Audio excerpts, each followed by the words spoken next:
Hello friends, welcome back आपका अपना YouTube channel study plus. तो आज का जो टॉपिक है, अगर आप लोग थंबनेल देखे होंगे तो आप लोग को शायद पता नहीं चल गया होगा। जो आज का क्लास है वो है रियल नंबर, जो क्लास 9th का बेसिक 9th ही है।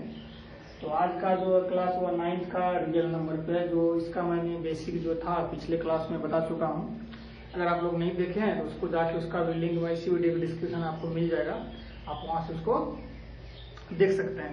तो आज का जो क्लास होगा ना, हम सीधा कहने का तो इसे एग्जाम क्या कहते हैं एक्सरसाइज की तरफ चलेंगे, मगर कुछ से पहले जो एक्सरसाइज से कुछ पहले कुछ एक दो बेसिक्स जो था कल बच गया था, उसको आज हम सॉल्व कर देते हैं, उसके बाद आगे की ओर बढ़ेंगे। तो पहला जो कहता है वास्तविक संख्या, जैसे कि कल जो हम बताए थे वास्तविक संख्या, जितने भी क्या कहते हैं रियल नंबर के अंतर्गत जितने भी मुख्य पॉइंट आते हैं, मैं उसका सारा जो है मैं बता चुका हूँ। तो अब जो आप लोग को बताएंगे वह वास्तविक संख्या के और उसके जो है दशमलव प्रसार, इसे वास्तविक संख्या और दशमलव प्रसार, वास्तविक संख्या में दशमलव प्रसार कैसे होता है अगर हम बात करें तो आपको सबसे पहले उसका जो है एक लाइन हम उसके बारे में लिख देते हैं, उसके बाद आगे बढ़। तो ये जो पॉइंट है वास्तविक संख्या और दशमलव प्रसार, यानी किसी वास्तविक संख्या में हम लोग दशमलव प्रसार कैसे निकालते हैं उसके बारे में बात करेंगे। तो सबसे पहले मान के चलिए कोई एक ऐसा परिमेय संख्या लेते हैं, चलिए देख लेते हैं 3/5। एक परिमेय संख्या ले लिया 3/5। इसको अगर आप लोग को कहेगा इसका जो दशमलव प्रसार निकालने के लिए, तो दशमलव प्रसार कैसे निकालेंगे? तो देखिए अपने लोग को इसमें ये क्या हो गया अंश, क्या हो गया अंश बाय क्या हो गया ये हर। तो अपने लोग को जहां तक कि आप लोग को शायद मालूम ही होगा, तो कभी भी हम लोग डिवाइड अगर देंगे इसमें तो अंश में हर से डिवाइड करते हैं। अंश को क्या करते हैं? हर से डिवाइड करते हैं। तो अंश हो गया, हर से क्या करेंगे इसको डिवाइड देंगे। तो इसमें जैसे कि मान के चलिए डिवाइड होने लगेगा, उसके लिए अपने लोग 0 देके क्या करेंगे दशमलव, इस पे आ गया 630 कर दिया। तो ये जो आ गया ना दशमलव प्रसार, इसी को बोलते हैं दशमलव प्रसार। एक तो ये हुआ, एक पॉइंट ये हुआ, और फिर आगे जो हम पॉइंट बता रहे हैं वो देखिए। एक होता है किसी भी संख्या को बार बार रिपीट करना। कोई भी संख्या एक ऐसा होता है, जैसे उदाहरण के तौर पर मैं बता देता हूँ, जैसे 10 जैसे 2 नंबर का है 10/3। इसका अगर अपने लोग करते हैं तो यह हो जाएगा आपको अंश हो गया, ये हो गया हर। तो क्या करेंगे अंश में डिवाइड करेंगे किस चीज से? तो हर से। तो 3 3 का 9 हो गया, माइनस हो गया 1 हो गया, भागा नहीं लगा फिर तो 0 दिए, 3 3 का 9। करने का मतलब देखिए बार बार एक संख्या जो है यहाँ बार बार रिपीट हो रही है ना, ये संख्या ये संख्या आपको बार बार रिपीट होगी। ये इसको जितना बड़ा भी करेंगे ना, ये 3 3 जो है बार बार रिपीट होते रहेगी। यह भी एक दशमलव प्रसार के रूप में आता है। चलिए इसके बाद जो अपने लोग का अगला टॉपिक है, वो अगला टॉपिक है जो सम दशमलव है। कुछ ऐसे दशमलव जिसमें p/q के रूप में लाना हो, कुछ दशमलव प्रसार को p/q के रूप में लाना है। कुछ ऐसे हम आपको क्वेश्चन देंगे जिसको जैसे मान के चलिए ये है, इसको अपने लोग को क्या करना है इस संख्या में लाना है, परिमेय संख्या में। दशमलव प्रसार को परिमेय संख्या में लाना है। दशमलव प्रसार को क्या करना है? परिमेय संख्या में लाना है। तो चलिए देखते हैं आगे क्या होता है। तो दशमलव संख्या को जो परिमेय संख्या में लाना है, तो क्या करते हैं कोई एक ऐसा संख्या ले लेते हैं जिसको अपने लोग दशमलव संख्या को के रूप में लाना है। चलिए देखते हैं ऐसा कोई संख्या ले लेते हैं। तो अगला टॉपिक जो है वो है क्या करते हैं किसी आवर्त दशमलव को परिमेय संख्या में बदलेंगे। किसी आवर्त दशमलव को परिमेय संख्या में बदलेंगे। किसी आवर्त दशमलव को परिमेय में बदलें, यानी कि दशमलव वाला कोई संख्या होगा जिसको लोग परिमेय संख्या में कन्वर्ट करेंगे। तो सबसे मान के चलिए पहले कोई तो संख्या ले, जैसे 4.5। एक मान के लिए क्वेश्चन ये, इसको अपने लोग परिमेय संख्या के रूप में लाना है। परिमेय संख्या किसको कहते हैं? जो संख्या p/q के रूप में हो उसे परिमेय संख्या कहते हैं। तो परिमेय संख्या के रूप में लाना है वो एक। देखिए एक तो सीधा अगर हम बात करें तो सीधा नियम होता है ये, दशमलव के बाद जेट होगा तो 0 देंगे, हो गया 45/10। हो गया 45/10, यानी कि 9/2। ये भी एक हो गया। अब देखिए इसका जो हम अपने लोग को ये रियल नंबर पर है, हम आपको बताए थे, इसमें जितना हो सके बेसिक मैं आप लोग को बताऊंगा। ये तो एक ट्रिक ये हो गया। अब मैं एक दूसरा ट्रिक बताऊंगा। एक मैं आप लोग को जो दूसरा ट्रिक बताऊंगा वो इससे थोड़ा तो है लंबा, मगर इससे भी आसान है और देखने में भी और सब चीज में अच्छा लगेगा। मान के चलिए देखते हैं 1 नंबर का ट्रिक।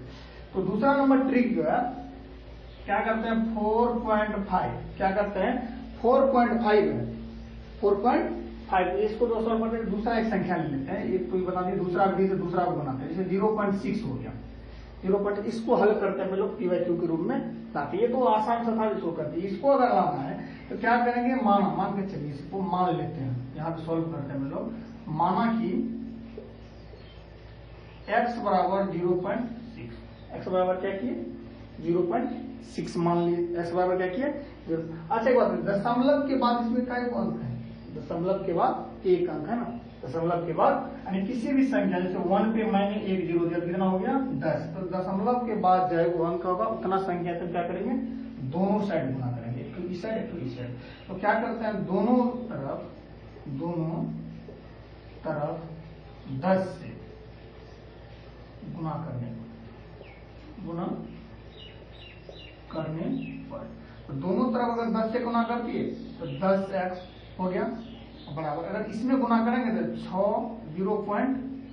क्या हो जाएगा 0.6 हो जाएगा, 0.6 हो जाएगा। क्योंकि इसमें अगर आप 10 से गुना करते हैं, यानी किसी भी संख्या में अगर 10 से यानी कि एक संख्या से गुना करते एक अंक इधर जाएगा तो इस साइड में दशमलव आएगा, तो 0.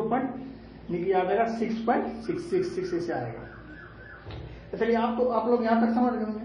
चलिए एक चीज बताइए आप लोग को, एक चीज हम पूछना चाहते हैं, तो 10x बराबर होगा 6 प्लस 0.6x लिख सकते हैं। देखिए एक बार बताते हैं, इसको अगर जोड़ेंगे तो इतना ही आएगा। देखिए हम 6 में क्या करते हैं 0.6 जोड़ देते हैं, तो 6 का तो 6 ही आएगा और 0.6 आ जाएगा ना किसी भी संख्या में।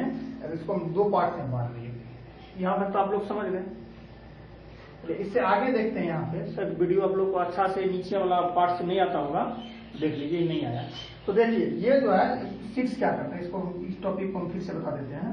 तो देखिए 10x था जो हम दे दिए, इस 6 प्लस 0.6 या तो 0.6 रख सकते हैं, 0.6 भी दीजिए, क्योंकि दशमलव से अगर कोई संख्या पहले आती है उसमें एक हम 0 लगा देते हैं। तो 0.6 अगर 6 में हम यहाँ देखिए फिर हम बता देते हैं 0.6 जोड़ 6 अगर करते हैं तो 6.6 आता है, 6.6 आता है जो अपने लोगों को पहले से है। एक चीज देख लीजिए 10x बराबर 6 और इसका मान अपने लोग क्या माने, देखिए 0.6 को x माने थे प्लस x माने थे ना, और ये देख लीजिए 0.6 को x माने थे, यहाँ पे 0.6 की जगह पे अपने लोग x रख देते हैं। तो आगे अपने लोग को 10 माइनस इसको इस तरह लाए तो x हो गया बराबर 6 हो गया। तो 10 में से 1 क्या करता है x गया 10x है, सॉरी यहाँ पे 10x है, तो 9x बराबर 6, 9x इक्वल 6, 9x इक्वल 6। तो x इक्वल क्या हो जाएगा, x इक्वल हो जाएगा 9/6/9 यानी कि 2/3। हम लोग को क्या हो गया आंसर यानी x बराबर क्या आ गया, x बराबर 2/3, जो अपने लोग को x बराबर निकालने के लिए दिया था। तो x का मान या तो आप 2/3 भी रख सकते हैं। एक टॉपिक ये था और एक यानी कि दो विधि से हम आप लोग को बताइए, एक लेकिन अलग अलग क्वेश्चन को मैंने दो विधि से आपको बताया। तो अब चलते हैं फिर अगला टॉपिक, जो ये टॉपिक ये हुआ एक टॉपिक ये हुआ, अब अगला टॉपिक जो करेंगे तो चलिए फिर देखते हैं आगे की ओर। तो चलिए बिना लेट किए अपने लोग एक्सरसाइज और तब चलते हैं। तो एक्सरसाइज आज जो स्टार्ट किए हैं, तो आज का एक्सरसाइज है 1.1 जो सिर्फ पहला ही चैप्टर था, जिसको हम बार बार कई बार हम आपको रिपीट भी कर चुके हैं। तो ये पहला चैप्टर है और पहला चैप्टर का पहला क्वेश्चन, पहला चैप्टर का पहला क्वेश्चन है जो नीचे दिए गए कथन सत्य है या असत्य है। नीचे दिए गए क्वेश्चन यानी कि नीचे दिए गए कथन सत्य है या असत्य है, कहता कारण के साथ बताने के लिए। क्या कहता है, कारण के साथ बताने के लिए पहला क्वेश्चन कहता है प्रत्येक पूर्ण संख्या एक प्राकृतिक संख्या होती है या नहीं, यह सत्य है या असत्य है। सबसे पहले आप लोग ये जान लेते हैं कि पूर्ण संख्या क्या होती है। तो वैसी संख्या भाई जो शून्य से शुरू होती है ना, वो पूर्ण संख्या होती है। वैसी संख्या जो यानी कि गिनती की संख्या को प्राकृतिक संख्या कहते हैं। तो क्या सभी पूर्ण संख्या एक प्राकृतिक संख्या हो सकती है? नहीं। क्यों नहीं हो सकती है? अच्छा एक बात बताते हैं। सबसे पहले इसको आंसर हम बताते हैं, आंसर की बात करते हैं। यह हो जाएगा असत्य, असत्य हो जाएगा। क्यों हो जाएगा असत्य? क्योंकि शून्य क्या है? पूर्ण संख्या। शून्य क्या है? पूर्ण संख्या है, मगर प्राकृतिक संख्या नहीं है। शून्य क्या है? पूर्ण संख्या, पूर्ण संख्या है, परंतु प्राकृतिक संख्या नहीं है। प्रकृति संख्या असत्य हो गया, क्योंकि जीरो जो है पूर्ण संख्या है, क्योंकि जीरो से शुरू होने वाली संख्या को पूर्ण संख्या कहते हैं, परंतु प्राकृतिक संख्या वो नहीं है, क्योंकि प्राकृतिक संख्या जो एक से स्टार्ट होती है। अगला क्वेश्चन है, क्या प्रत्येक पूर्ण संख्या एक परिमेय संख्या हो सकती है? क्या प्रत्येक पूर्ण संख्या एक परिमेय संख्या हो सकती है? हाँ, ये कथन सत्य है। ये कथन क्या है? सत्य है।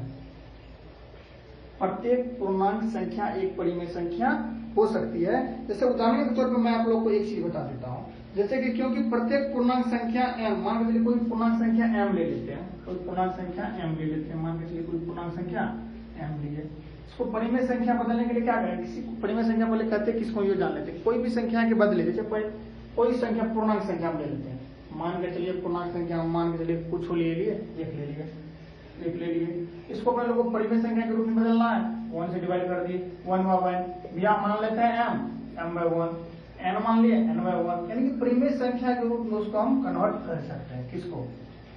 प्रत्येक पूर्णांक संख्या को हम परिमेय संख्या के रूप में कन्वर्ट कर सकते हैं, क्योंकि आप लोग को शायद मालूम होगा कि किसी भी संख्या में हम क्या करते हैं, 0 से डिवाइड, सॉरी 0 नहीं, 1 से डिवाइड भी कर सकते हैं, मल्टीप्लाई भी करेंगे, तो उसमें किसी भी तरह की परिवर्तन नहीं होती है। चलिए अगला क्वेश्चन है, प्रत्येक परिमेय संख्या एक पूर्ण संख्या होती है? प्रत्येक परिमेय संख्या एक पूर्ण संख्या होती है, तो ये गलत हो जाएगा। क्या हो जाएगा? ये गलत हो जाएगा। एक चीज मैं आप लोग को बता देता हूँ, क्या प्रत्येक जो है परिमेय संख्या एक पूर्ण संख्या होती है, ये हो जाएगा असत्य है। क्या है?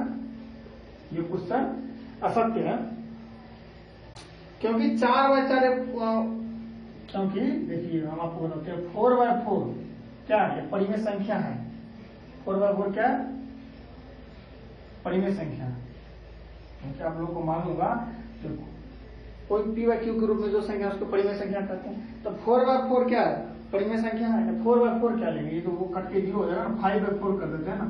5/4 क्या है? परिमेय संख्या, पर पूर्ण संख्या नहीं है, क्योंकि भाई पूर्ण संख्या 0 से स्टार्ट होती है, 1 2 3 4 5 6 7 8 9 10 होता है, यानी कि 0 से स्टार्ट होकर हम कहीं तक जा सकते हैं। और परिमेय संख्या जो संख्या p/q के रूप में हो, तो संख्या p/q के रूप में, और q बराबर 0 नहीं होनी चाहिए। q बराबर क्या होना चाहिए? 0 नहीं होना चाहिए, q बराबर कोई प्राकृतिक संख्या होनी चाहिए।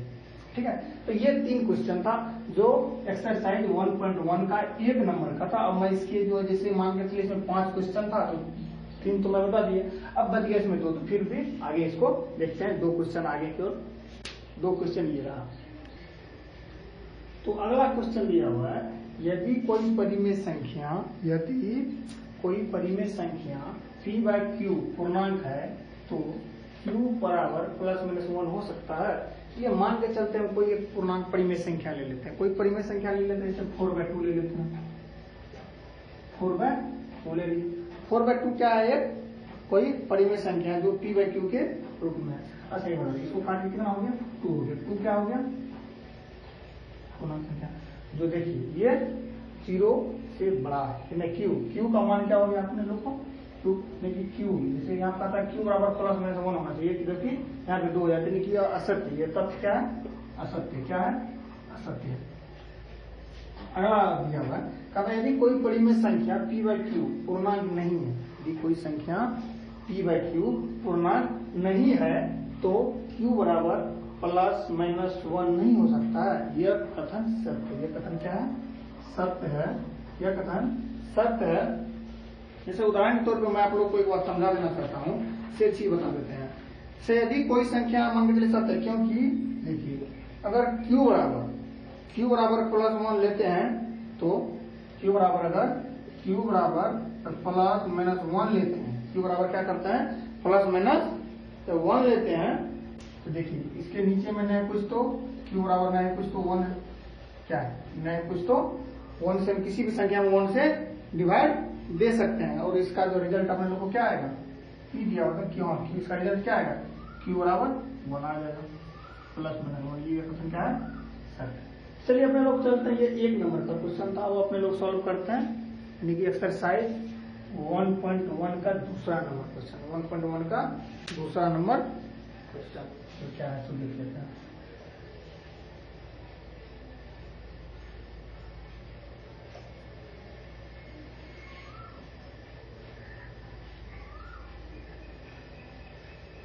तो दूसरा नंबर क्वेश्चन दिया हुआ है,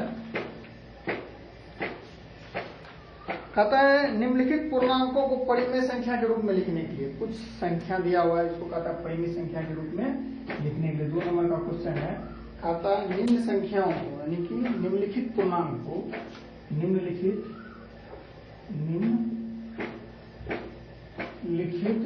पूर्णांकों को परिमेय रूप में कहता है, परिमेय संख्या में, परिमेय संख्या p बाय क्यू के रूप में लिखने के, क्यू के रूप में लिखें, p बाय क्यू के रूप में लिखने का है। सबसे पहले बात जान लेते हैं, पहले p बाय क्यू के रूप में कैसे लिखें। तो चलिए किसी भी संख्या के नीचे हम आपको बताए थे, जैसे 1 नंबर में 9 दिया हुआ है, 2 नंबर में -13 दिया हुआ है, 3 नंबर में 20 दिया हुआ है। एक बात बताइए, किसी भी संख्या को हम p बाय क्यू के रूप में लिखने के लिए नीचे में 1 से डिवाइड दे सकते हैं, क्योंकि किसी भी संख्या को हम 1 से डिवाइड देते हैं उस संख्या में परिवर्तन नहीं होता, क्योंकि 9 में अगर 9 में 1 से डिवाइड करेंगे तो 9 ही होगा, 31 में 1 से डिवाइड करें 31 ही होगा, 20 में 1 से डिवाइड करें तो 20 ही होगा। तो इसको क्या किया हम परिमेय संख्या में कन्वर्ट कर दिया। उसके बाद अगला देखिए, तीसरा नंबर क्वेश्चन दिया हुआ है।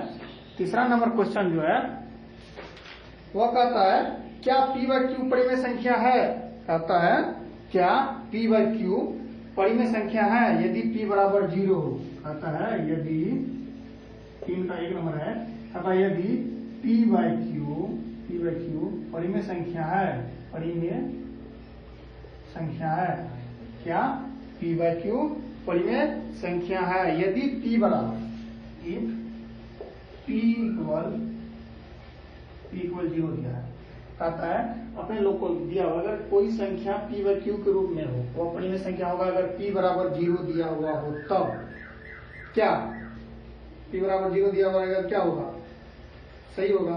अगर p बराबर 0 भी दिया होगा तो भी सही होगा, क्योंकि आप लोग को अपने लोगों को कंडीशन मालूम है q इक्वल 0 नहीं होना चाहिए, q इक्वल 0 नहीं होना चाहिए, p इक्वल 0 अगर हो भी सकता है, हो भी जाए तो कोई बात नहीं, वो परिमेय संख्या में नाम आ जाएगा। दूसरा है, दूसरा क्वेश्चन दिया हुआ है क्या p बाय क्यू परिमेय संख्या है, यही क्या यदि p बाय क्यू परिमेय संख्या है यदि if q equal q equal 0। क्या आप लोग को पता है कंडीशन इसका क्या था, q बराबर 0 नहीं होना चाहिए, तो इसका आंसर क्या होगा, नो। इसका आंसर होगा यस, यानी कि हाँ और ना।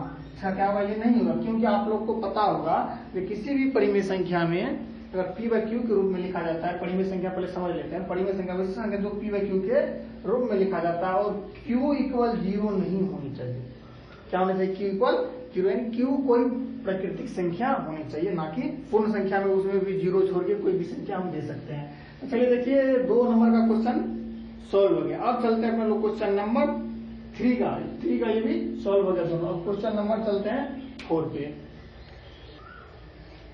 तो 4 नंबर का क्वेश्चन दिया हुआ है, रिक्त स्थानों को कहता है भरने के लिए। क्या कहता है, रिक्त स्थानों को भरे। पहला दिया हुआ है अगर 7/16 को दशमलव में बदलने पर डैश दशमलव होगा, यानी कहता है कौन सा दशमलव होगा, यानी कि शांत होगा कि अशांत होगा।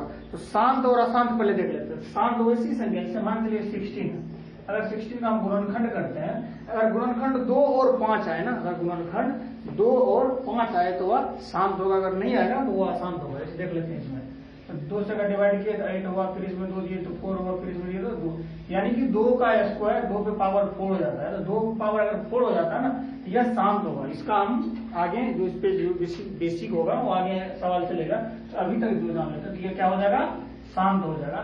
अगर यहाँ पे देखते हैं यह 5 का स्क्वायर है, 5 का स्क्वायर क्या होता है 25 होता है। जो हम आपको बोले थे जो 2 और 5 यानी कि 2 और 5 का जो है गुणनखंड अगर आ जाएगा तो वह संख्या क्या हो जाएगा, शांत संख्या कहलाएगा। जो संख्या 2 और 5 का 2 और 5 से गुणनखंड हो जाता है वह संख्या क्या होगा, शांत होगा।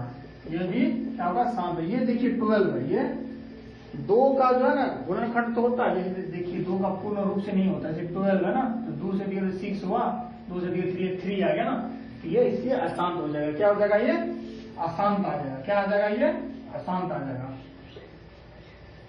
क्या आ जाएगा, अशांत आ जाएगा। अगला देखिए, अगला क्वेश्चन दिया हुआ है, ये जो क्वेश्चन आपको नीचे दिया गया है, कहता है यदि परिमेय संख्या p व q के हर का रूट गुणनखंड 2 और 5 हो, अगर किसी भी परिमेय संख्याओं के गुणनखंड का, जैसे कि गुणनखंड का जो है 2 और 5 हो, तो p व q को किस रूप में लिखा जाता है? तो आपको हम पहले बताए थे, अगर 2 और 5 का गुणनखंड हो जाए ना, तो उसको हम किस रूप में लिखते हैं? उसको हम शांत में लिखते हैं। किस रूप में? शांत दशमलव के रूप में लिख सकते हैं। इसमें देखिए शांत हो गया, शांत हो गया। इसमें देखिए 12 को अगर हम गुणनखंड करते हैं, इसमें 2 के साथ साथ 3 भी आ जाता है, इसलिए यह अशांत हो गया। इसलिए यह क्या हो गया? अशांत हो गया। और इसमें देखिए अगर p व q के रूप में देखिए 3, 2 और 5 करता है, इसलिए क्या हो जाएगा? यह शांत हो जाएगा। चलते हैं फिर अगले क्वेश्चन की तरफ। तो क्वेश्चन नंबर 5 में दिया हुआ है, जो निम्न परिमेय संख्याओं में दशमलव रूप में, अगर निम्न परिमेय संख्या जो है दिया हुआ है, कहता है इसको अगर हम दशमलव रूप में लिखेंगे तो कौन सा शांत होगा और नहीं। इसमें सिर्फ शांत ठोका ही कहता है नाम लिखने के लिए, 4 अपने लोग को ऑप्शन दिया गया है, इसमें से कौन शांत दशमलव है ना, उसको अपने लोग को बताना है। तो सबसे पहले हम आप लोगों को कंडीशन बताए थे, किसी भी संख्या, पहले इसमें ये जान लेते हैं अंश कौन है, हर कौन है। ऊपर वाले संख्या को अंश करते हैं और नीचे वाली संख्या को क्या करते हैं? हर करते हैं। ऊपर वाली संख्या को क्या करते हैं? अंश करते हैं और नीचे वाली संख्या को क्या करते हैं? हर करते हैं। आप लोग को हम बताए थे, जो शांत होने का कंडीशन है, जो 2 और 5 यानी कि 2 and 5 का पूर्ण गुणनखंड होना चाहिए। तो देखिए एक बार करते हैं, 11 का अगर हम लोग गुणनखंड करते हैं, इसमें 2 और 5 नहीं आता है। फिर 9 का भी करते हैं तो उसका भी यही हाल है। देखिए 16 एक तो आता है 16, देखिए सबका हर की ही बात कर रहे हैं, अंश की बात नहीं कर रहे हैं, हर की बात कर रहे हैं ना। देखिए 16 यहाँ पे तो इसका यही तो आपको पहले दिखा देते हैं, जैसे 16 है ना, 16 का अपने लोग गुणनखंड करते हैं।